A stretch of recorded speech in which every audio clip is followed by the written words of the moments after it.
তো বন্ধুরা এখন যাচ্ছি হিংনারা, এই রাউতপুর অর্ডার দিয়ে বেরোলাম, যেহেতু দুটো কাস্টমার করেছিল আমার রাউতপুর চন্দনের হিংনারা। রাস্তার অবস্থা খালি দেখো, শর্টকাট মারলে যা হয়। ঠিক আছে, আস্তে স্লিপ কাটবো, কিন্তু স্লিপ কাটলে কিন্তু পড়বো। রাস্তার অবস্থা দেখতেই পাচ্ছ।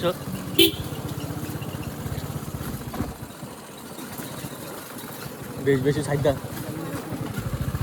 নিস না। পুষ্করণী এখন স্নান করুন না দেখা। তো এই জাস্ট কিছুক্ষণ আগে এখানে বৃষ্টি হলো, ঠিক আছে। আর ইসের রাস্তা, ঢালাই রাস্তা, এখানে মনে রোদ টোদ মনে পড়েই না, সাইড দিয়ে পুরো শ্যাওলা হওয়ার জন্য রাস্তার কি অবস্থা দেখো। মনে হয় মনে হয় সাদা হয় বুঝছি। হ্যাঁ, রাস্তার অবস্থা একদম খতরনাক অবস্থা। নিচে গাছ যার মতো ভাই কলপাড়া ফাইটটা দিছে।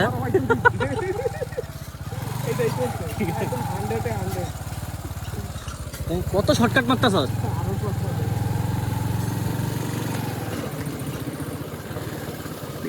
রাস্তার অবস্থা ব্রেক ট্রেক দিস না, ঠিক আছে।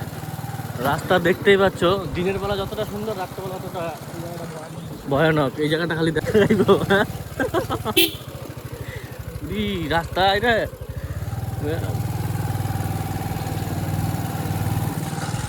চলো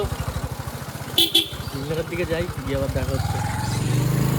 আমাদের একটা মিস্টেক হয়ে গেছে, কাস্টমারের অ্যাড্রেস, কাস্টমারের বাড়ি হলো দরজপুর, লোকেশন দেখাচ্ছে বল্লভপুর। সব লোকেশন লেখা সব ঠিক আছে, বল্লভপুর পূর্বালি। কাস্টমারের অল অ্যাড্রেস বল্লভপুর দেওয়া। এবার জলের ট্যাঙ্কি দেওয়া, জলের ট্যাঙ্কি ওখানে একটা আছে। আমরা হয়তো ভেবেছি এটা, কিন্তু আমরা চলে এসেছি। এখন কাস্টমার বলছে দরজপুর দিয়ে যেতে।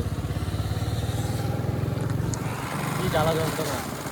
যারাই অর্ডার মারো লোকেশনটা পারফেক্ট দেবে, ঠিক আছে। এত দূর আসলাম, একদম পিঠা গেল সময়টা, তেল খরচটা, ঠিক আছে। তো যাই হোক, কাস্টমারের অনলাইনে পে করা ছিল, এখন অর্ডার তো দিতেই হবে। এখন আবার ব্যাক করছি দরজপুরের দিকে। টাকা থেকে এখন আলু কাবড়ি খাবো, আলু কাবড়ি খেয়ে তারপরে বেরোবো। দুই জায়গায় দাও, জাল করে দিও।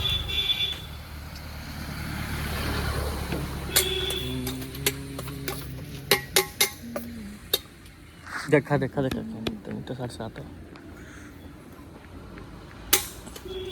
ঠিক আছে। ఎంత জোরে মরলে ভাই শেষ রে। নাম ঠিক আছে, একদম পারফেক্ট।